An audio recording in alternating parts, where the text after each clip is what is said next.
Welcome back, welcome back, welcome back to Primary Teaching with Dom. Welcome back, welcome back to Primary Teaching with Dom. Hello and welcome back to Primary Teaching with Dom. It's another Sunday. So, in this video, I am going to be discussing someone's email. I'm guessing you can tell by the title what it's about. So someone had answered me that they find it really difficult at school. They seem to be marking all the time. They don't have any time for themselves. They're always doing work and they're getting tired and they don't know what to do. So I am going to give you my tips and I'm going to give you my tips and how I delegate and do my thing. And hopefully it will help people out there and it will help you as well who sent me the email. So let's get on with it. Side note, I don't know anyone out there, I don't know if you do, but anyone know like Fiji? That's what I call it, Fiji water. Fiji water is one of the best waters I've ever had in my life. Not sponsored, by the way. Can you imagine me being sponsored by Fiji? Just lovely water. I love it. Love it. So I'll keep ordering it. But anyway, so you see yourself leaving the latest, you're coming home, you're doing more work. Everyone's done it. Everyone goes through it. Trust me, I've been there. Sometimes I do it here and there as well, where you're doing this and you're marking and you've got a plan and you're coming home and you're doing more work. You just don't have time for yourself. Or the worst case is you'll keep going and you burn yourself out. That's one of the main things, that you don't want to get there, you don't want to go there, because then once you burn out, make sure you still got to come and teach. So the worst thing to do is burn yourself out. And one tip I would do, which is quite hard to, so I'm going to put it in there first, is schedule your time. So know that at this particular time, look, I'm done now. Even if you're taking things home, which I don't necessarily recommend, but it happens, everyone does it once in a while, I guess. If some people say, I've never done it before, I need your tips. But I would say schedule time. Let's say, look, at 6:30 or 7 o'clock, I'm done. No school, no email, no marking, no planning, nothing to do with school. I shut school off on my mind and I'm done until the next morning, until I need to go back to school. That's how I do things now. So what I have a schedule throughout the week. I finish schoolwork. Let's say I finish schoolwork different times of the week. So on Monday I'll finish at 4. Monday I'll finish at 5. Tuesday I'll finish at 4:30. Wednesday and Thursday 5:15, and Friday is 4 o'clock. Friday is always my early day because why not? It's the weekend, I need my time. That's when I stop. That's when I leave school. That's when I go in my car and I come home. Don't do anything work related. I might do, just saying that, I might do like 5 minutes of emails when I get home because I've left early and I don't normally read my messages after school. So I'm normally just going there for like 5-10 minutes at home very quickly, just making sure if there's any really important information, I have it done. But apart from that, I'm pretty much done. It's my own time, I need to relax. What can't be done can be done tomorrow. And the second tip I would say, and I read it on Instagram, is prioritize your time at school very effectively. Prioritize it. You might see that there might be a time where you might, the children have playtime. You might, in those 15 minutes, 10 minutes, however long your school has their playtimes, get marking some things. Do that if you are able to, but I know it's COVID now, so you can't necessarily.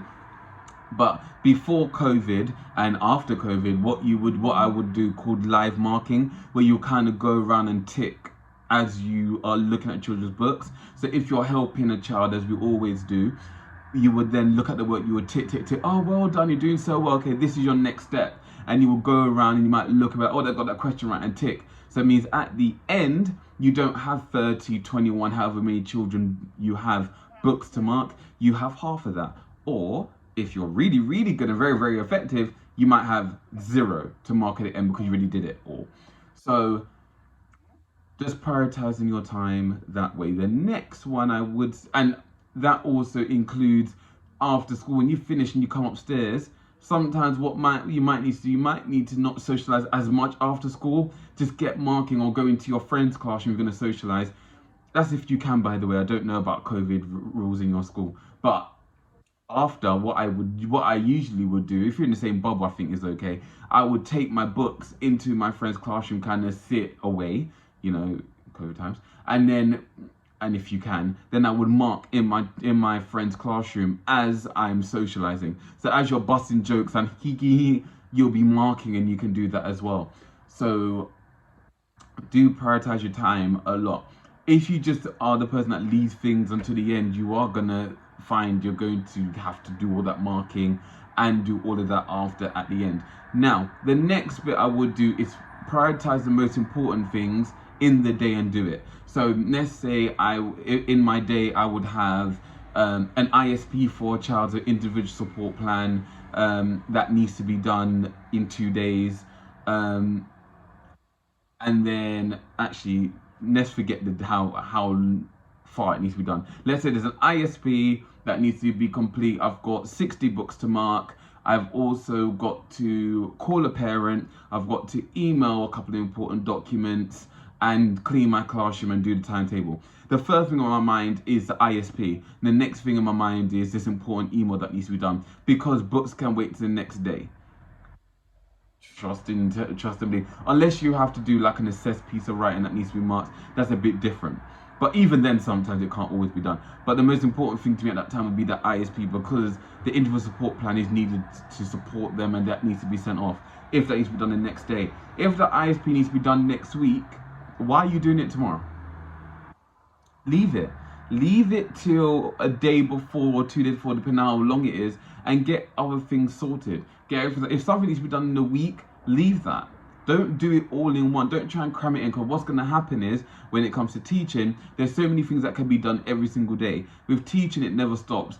I could literally have 2 days of doing stuff and not sleep and still have things to do the day after.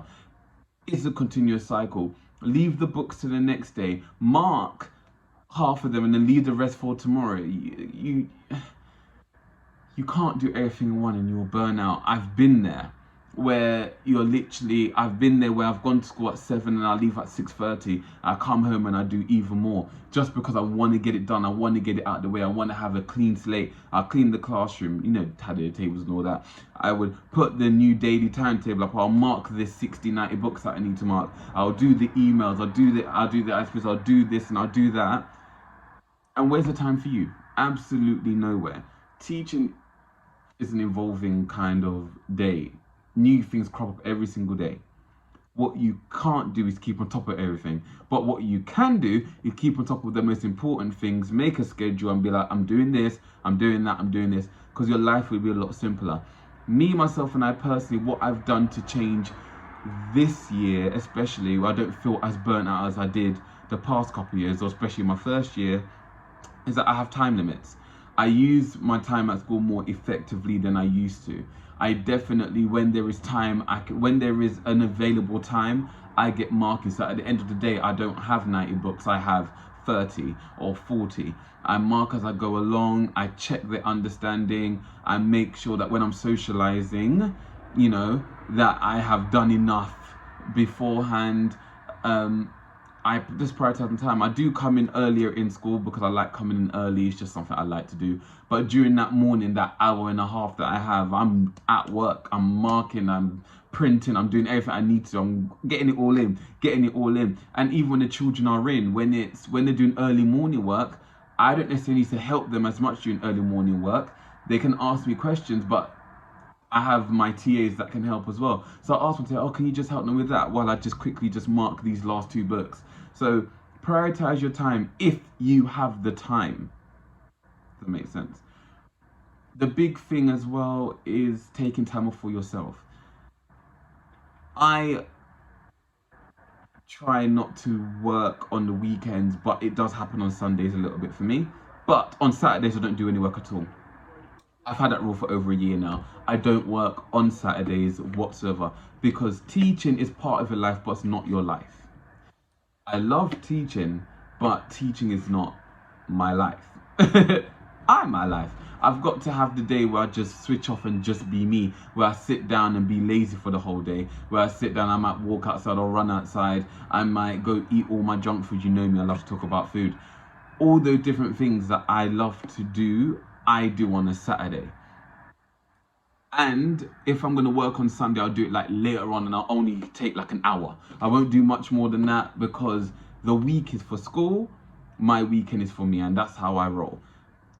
However, me saying it is all well and good, but it takes a process. It didn't just take me this academic year to do it. This was a year progress in between for me to do it, and it's very difficult to do, but you can do it. You have to, for your own sanity, because your children need to be at your best, and you cannot be at your best if you're burnt out and struggling, because then you want to lead the profession, and you being a great teacher that you are and the potential to be even better and to be in managerial positions will not happen because you're just too burnt out and you're just over the career and over teaching in general. So take that time for yourself and you can do it. But yeah, hopefully that's helped. I'll try not to make these videos too long nowadays. Spanish word of the day is going to be buenos tardes. So buenos tardes means good afternoon, good evening, good afternoon. So buenas tardes everyone, or buenos dias, good morning, or buenas noches. Taking out all my Spanish words. That's gonna be my one next week. And I hope that you have a great day, and I shall see you soon. Hasta luego.